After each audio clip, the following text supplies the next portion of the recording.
You're a respected plastic surgeon in Guadalajara. Top of your field. Medical school in the US. Then a patient offers you 500,000 pesos for a private procedure. You say yes. That's 25,000 US dollars. For a nose job. No paperwork. 5 years later, you'll be performing complete facial reconstructions on wanted criminals. And the day you try to refuse is the day you realize you never had a choice. You're 38 years old in 2015, living in Guadalajara's Colonia Americana, which is the upscale part of the city where professionals live, the part with tree-lined streets and coffee shops that serve actual espresso instead of instant Nescafe. You're a plastic surgeon, and not just any plastic surgeon but one of the best in Western Mexico, trained at USC in Los Angeles where you spent 6 years learning to reconstruct faces after trauma, to fix cleft palates, to perform microsurgery that requires magnification and hands so steady they don't shake even after 3 cups of coffee. Your clinic is in Zona Minerva, the medical district where the good doctors practice, and the clinic is beautiful in that sterile, expensive way that makes people feel safe spending money. Marble floors. Original art on the walls. A reception desk made of imported wood. Your receptionist, Carolina, has worked for you for 8 years and she answers the phone in a voice that sounds like money, professional and warm and just distant enough that clients know this isn't a place where you haggle over prices. You make good money.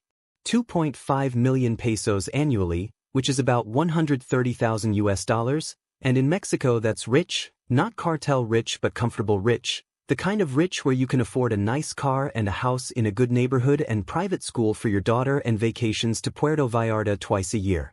Your wife, Mercedes, is a dermatologist, and between your two incomes you're in the top 2% of Mexican earners, which means you're doing better than 98% of the country, which should feel like success and does, most days. Your typical clients are women in their 40s and 50s who want facelifts, rhinoplasty, breast augmentation. Men who want hair transplants. Teenagers whose parents pay for nose jobs and ear pinning. Rich people problems, basically, the kind of elective surgeries that insurance doesn't cover and that people pay for with credit cards or payment plans or occasionally cash, though cash isn't common for amounts over 100,000 pesos because people who have that kind of money usually have it in banks. You're good at your job. Like genuinely good. You've published papers in medical journals about innovative techniques for facial reconstruction. You've taught workshops at conferences in Mexico City and Monterrey. You've been interviewed for magazine articles about the rising standards of plastic surgery in Mexico. You're proud of this. You spent 13 years training to be excellent at something difficult and valuable, and you succeeded, and that success feels earned in a way that few things in life feel earned. Your daughter Lucia is 12. She's in private school, Instituto Cultural Occidente, which costs 15,000 pesos monthly and teaches classes in English and Spanish and has a robotics program and a swimming pool. She's smart, wants to be a veterinarian, loves animals in that intense way that 12-year-olds love things, completely and without reservation. You're saving for her university education. You have 400,000 pesos set aside already, planning to have 1.5 million by the time she's 18, which should be enough for a good university in Mexico or partial funding for a university in the US if she wants that. This is your life. Successful. Comfortable. Legal. Built over 15 years of hard work and discipline and making the right choices. And it's about to become something else entirely because of a single decision that you'll make in about 40 seconds, a decision that seems harmless at the time but turns out to be the hinge that everything else swings on.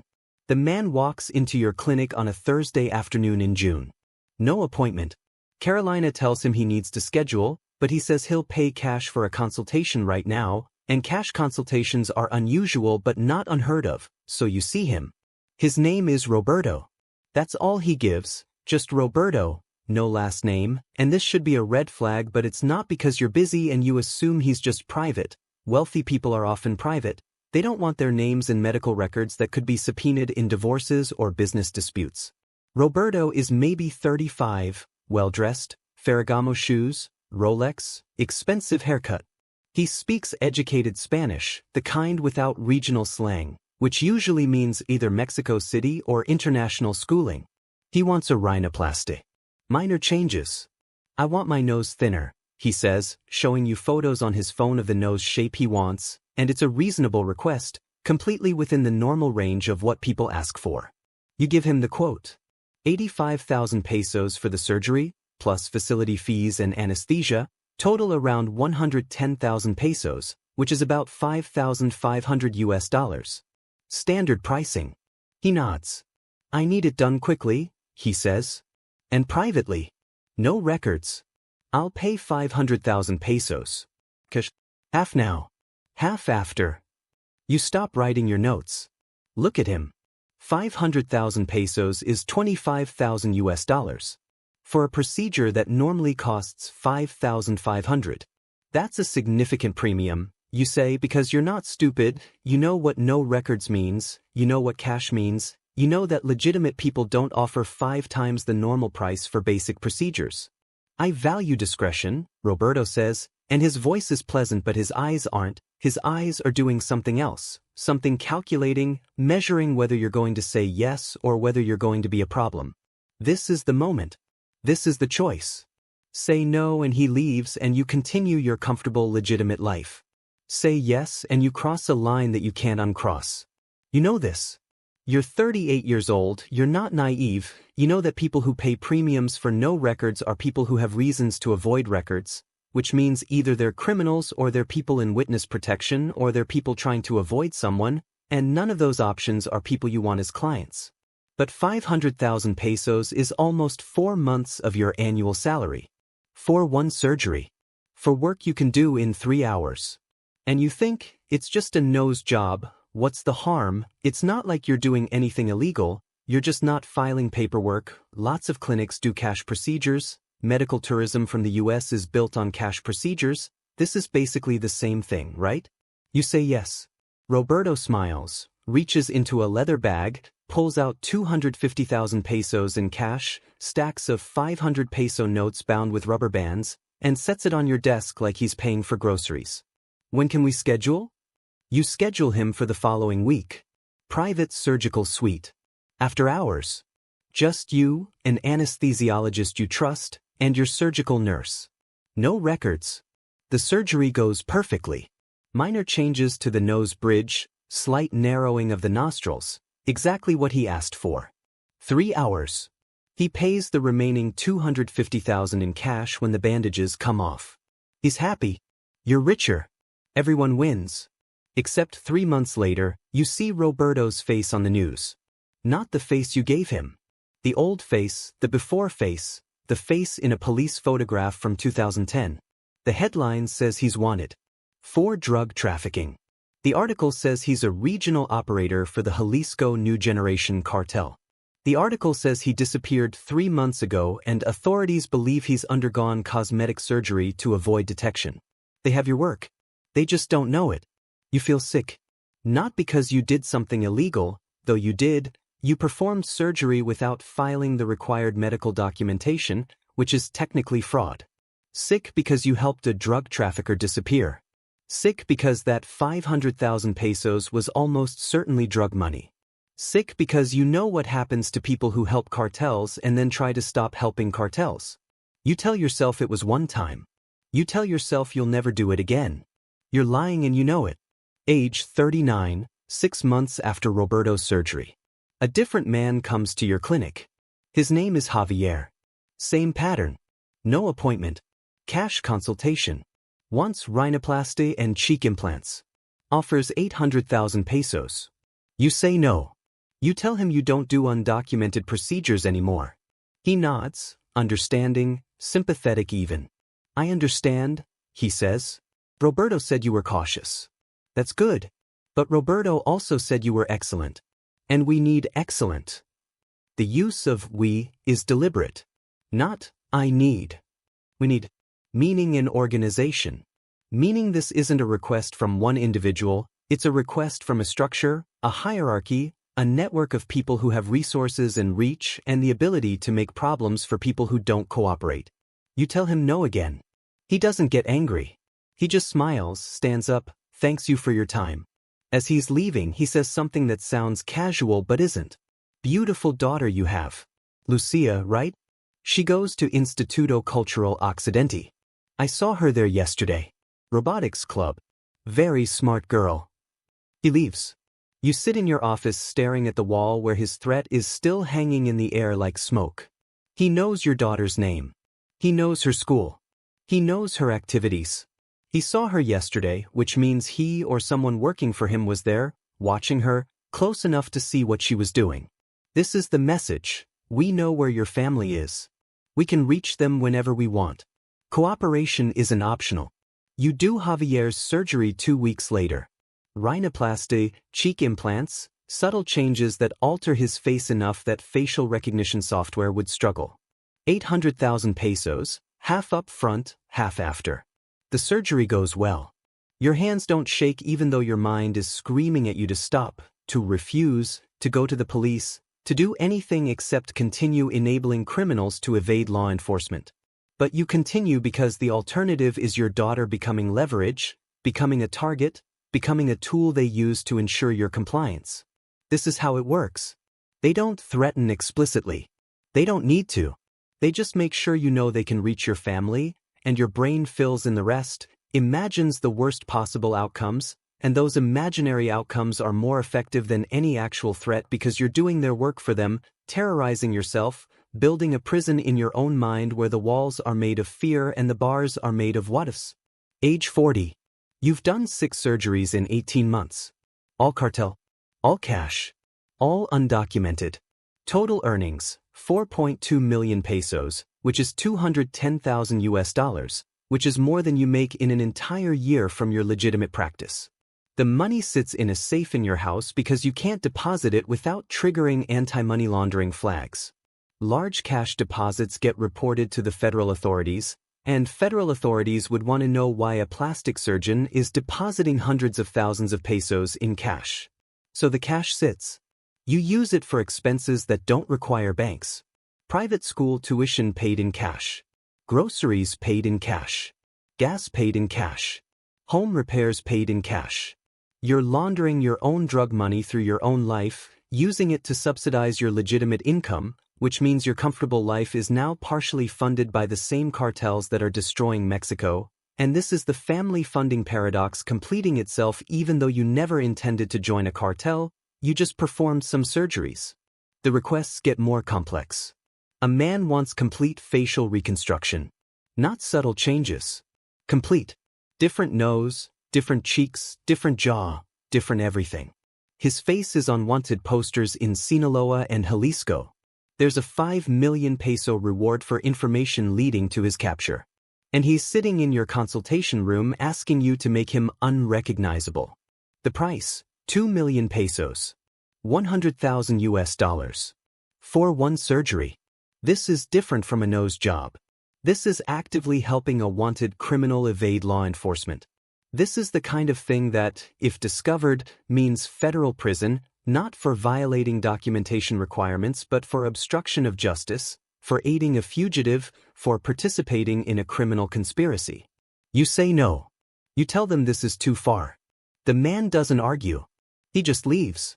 2 days later, your wife's car has a flat tire in the parking lot of her dermatology clinic. All 4 tires. With a note on the windshield that says, "Consider the offer." You do the surgery. 8 hours. Complete facial restructuring. Rhinoplasty, cheek implants, chin implant, brow bone reduction, jaw contouring. You essentially build him a new face. The technical skill required is immense. This is the kind of surgery that reconstructive surgeons spend years training for, and you're using those skills to help a criminal disappear. The surgery succeeds. His new face looks nothing like his old face.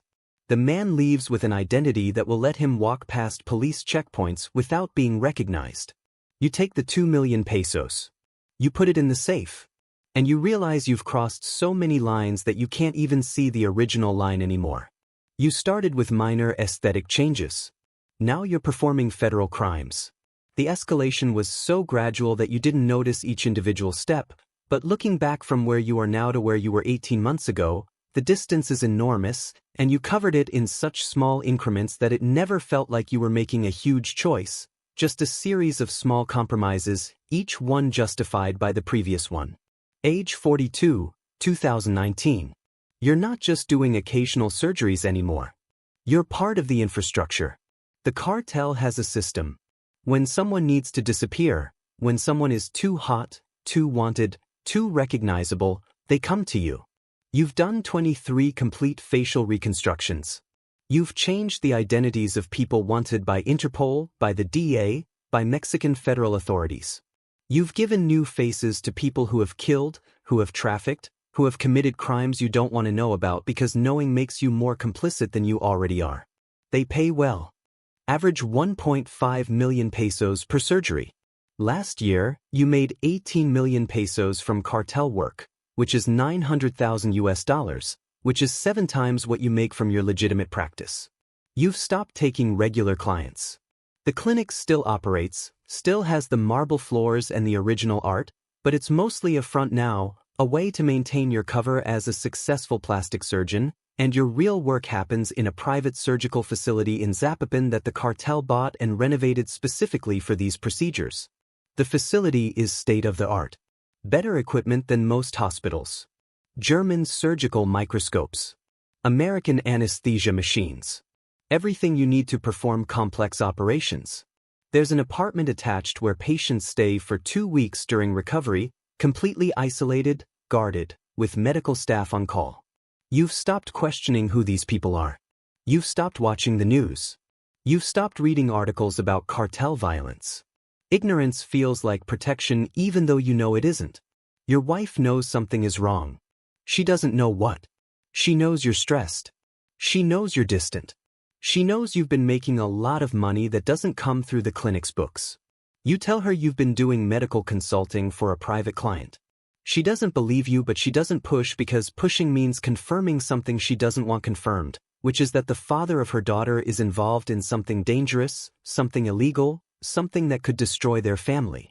Lucia is 16 now. She's flourishing in a way that breaks your heart because you know what's funding her flourishing. The money that pays for her school, for her robotics club, for her college savings fund, that money is blood money, cartel money, money that came from operations you enabled by giving criminals new identities. She wants to study veterinary medicine at UNAM. You're going to pay for it with money you earned by helping drug traffickers evade justice. The family funding paradox is complete. Age 43. The request comes in April. A man needs surgery. Complete reconstruction. The details are sent to you via encrypted messaging. Photos of his current face. Photos of the face they want you to create. And then the critical detail, the one that changes everything.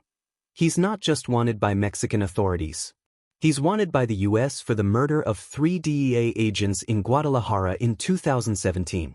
There's a $10 million reward for information leading to his capture. His face is on FBI billboards. His crimes aren't just drug trafficking. They're murder of federal law enforcement officers, which is the kind of crime that brings international pressure, that makes Mexico and the U.S. cooperate, that results in massive investigations. If you do this surgery, if you help this man disappear, you're not just aiding a drug trafficker. You're obstructing an international investigation into the murder of American federal agents. This is a different level. This is the kind of crime that, if discovered, results in extradition to the United States, results in life in federal prison, results in your daughter growing up without a father and living with the knowledge that her father helped murderers escape justice. You say no. For the first time in 4 years, you say no. You send a message back, I can't do this one. Too high profile. Too dangerous. The response comes 2 hours later. It's not a message. It's a photo. Your daughter. Leaving school. The photo was taken yesterday. The timestamp is visible. 3:47 p.m. There's a second photo. Your wife. At her clinic. Same day. 5:23 p.m. The message is clear. We can reach them whenever we want. But this time, the threat feels different.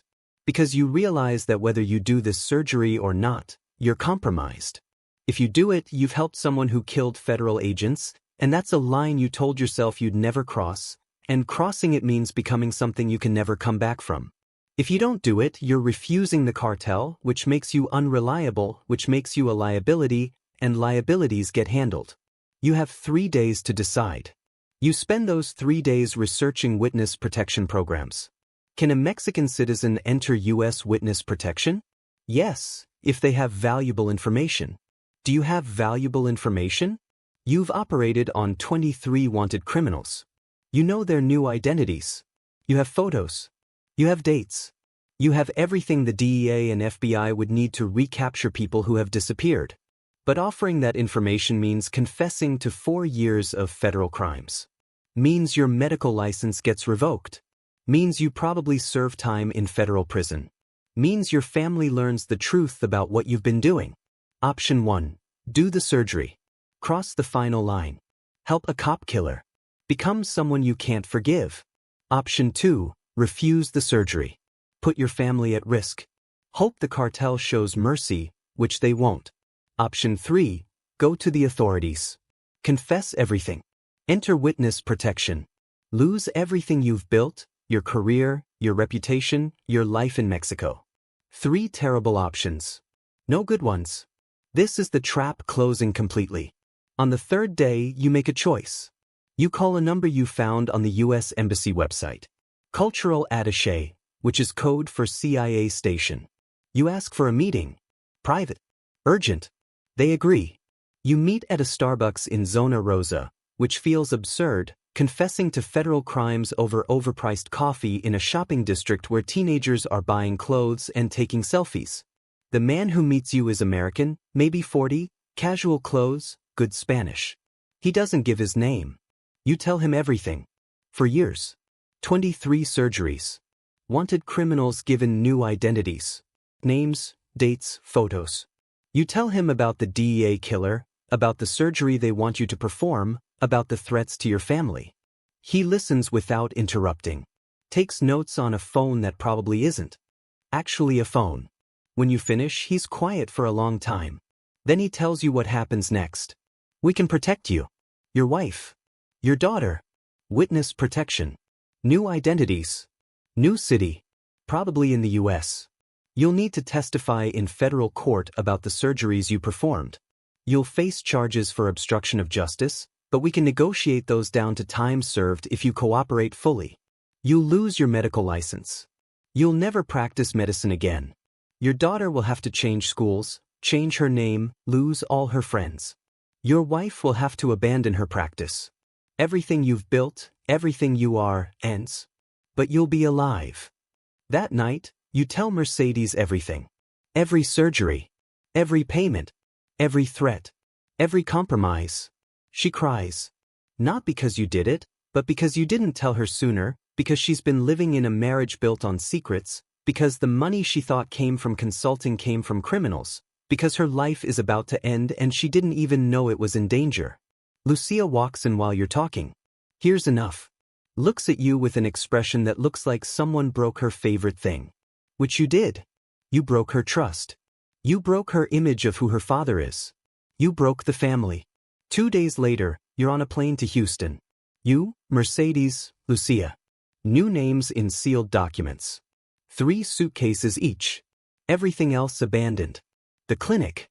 The house. The life. The career you spent 15 years building. Gone. You land in Houston and you're nobody. A 43-year-old former surgeon who can never practice medicine again because your license is permanently revoked. Mercedes can't practice either. Lucia has to start junior year at a new school in a new city with a new name and no explanation for why she had to leave. Your new name is David Mitchell. Your wife is Sarah. Your daughter is Emma. You live in Omaha, Nebraska, which was chosen specifically because it's nowhere near the border, nowhere near any major Mexican population centers, nowhere that the cartel is likely to look. You work at a medical supply company, checking inventory, making $45,000 annually, which is 1/5 of what you made in Mexico from legitimate work and 1/20th of what you made from cartel work. Mercedes works at a department store selling cosmetics. Lucia goes to a public school where nobody knows she used to go to one of the best private schools in Guadalajara, where nobody knows she had a future mapped out, university and career and a life that made sense. You testify in federal court.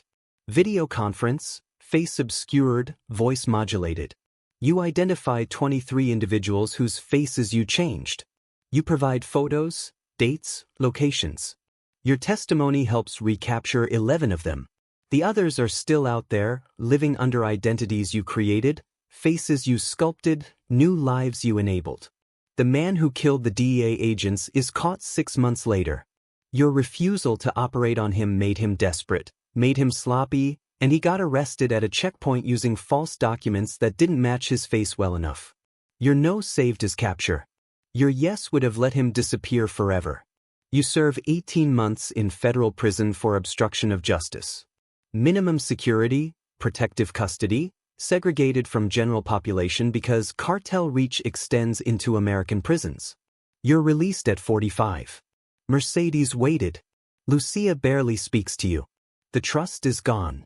She's 18 now, finishing high school, and she's applying to colleges under a name that isn't hers, with a transcript that has a gap she can't explain, with a father whose occupation she lists as warehouse worker, because the truth is classified. You're 46 now, 2022. You work at the medical supply company. You come home to a small house in a quiet suburb. You watch TV. You go to bed. You wake up and do it again. This is your life. Anonymous. Funded by the U.S. government's witness protection stipend. You can't contact anyone in Mexico. Can't call old friends. Can't attend your mother's funeral when she dies because attending means exposing your location. You're alive but you're a ghost, a person who exists on paper but has no past, no connections, no identity beyond the one the government created for you. Sometimes you think about the choice you made. Saying yes to Roberto's first surgery. 500,000 pesos for a nose job. If you'd said no, your life would have continued. Comfortable. Legitimate. Your daughter would have graduated from the school she loved. Your wife would still have her practice. You'd still have your career, your reputation, your identity. But you said yes because 500,000 pesos was too much to refuse, because it seemed harmless, because you thought you could control it, because you didn't understand that the first small compromise opens the door for every compromise after it. The cartel is still looking for you. You know this because the FBI agent who checks in quarterly tells you about threats, about intelligence, about efforts to locate you. They know you testified. They know you helped recapture their people. They know that killing you sends a message to anyone else who might consider cooperating with authorities. So you live under a false name in a city you never chose, doing work you never trained for, and the only thing you own completely is the fear that never stops, the constant background knowledge that someday, maybe tomorrow, maybe in 10 years, someone might figure out who David Mitchell really is. Somewhere in Mexico right now, there's a plastic surgeon. He's 38, respected in his field, trained in the US, practicing in a nice clinic in a good neighborhood. He's successful. He's legitimate. He's built a career over 15 years of hard work. And a patient just walked into his consultation room offering to pay 5 times the normal rate for a private procedure. No records. The surgeon is thinking about the money. Thinking about his daughter's school tuition. Thinking about the gap between what he makes and what he needs. Thinking that it's just one surgery, just a nose job, what's the harm? He's about to say yes. He doesn't know that yes is the first step on a path that ends in witness protection or death. He doesn't know that the first small compromise makes the second compromise easier, that the second makes the third inevitable, that by the time you realize you're trapped, the trap has already closed. The cartel doesn't recruit plastic surgeons with guns. They recruit them with money. They recruit them with pressure. They recruit them with threats disguised as information about your daughter's school. They recruit them with the gap between what medical school costs and what doctors earn, with the debt that makes 500,000 pesos feel like salvation instead of damnation, with the small compromises that don't feel like crossing lines until you look back and realize you've crossed so many lines you can't see where you started. That surgeon is going to say yes. The same way you said yes. The same way the surgeon before you said yes. Because the mathematics works.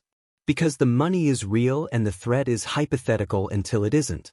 Because saying no means walking away from a solution to an immediate problem, and human brains are bad at weighing immediate solutions against long-term consequences. Because the trap is designed perfectly, tested over decades, refined by hundreds of previous iterations, optimized to catch exactly the kind of person who thinks they're too smart to get caught. You want to warn him. You want to call every plastic surgeon in Mexico and tell them, say no. The money isn't worth it. The first surgery leads to the second to the 10th to complete facial reconstructions of cop killers. And by then you're so deep that your only options are prison, witness protection, or death. But you can't warn anyone because you're David Mitchell now, you're a warehouse worker in Omaha, you don't exist as the person you were, and even if you could warn them, they wouldn't listen. You wouldn't have listened. Nobody listens to warnings about traps they haven't stepped into yet. The cartel doesn't need you. It doesn't need that surgeon in Guadalajara who's about to say yes. It just needs the conditions that create the vulnerability. Student debt. Medical school costs. The gap between medical training expenses and medical income. The presence of cartels with unlimited money and regular need for facial reconstruction. As long as those conditions exist, there will always be surgeons who say yes to the first request, and the first yes leads inevitably to the 100th yes, leads inevitably to federal crimes, leads inevitably to the choice between witness protection and execution. And the machine keeps running.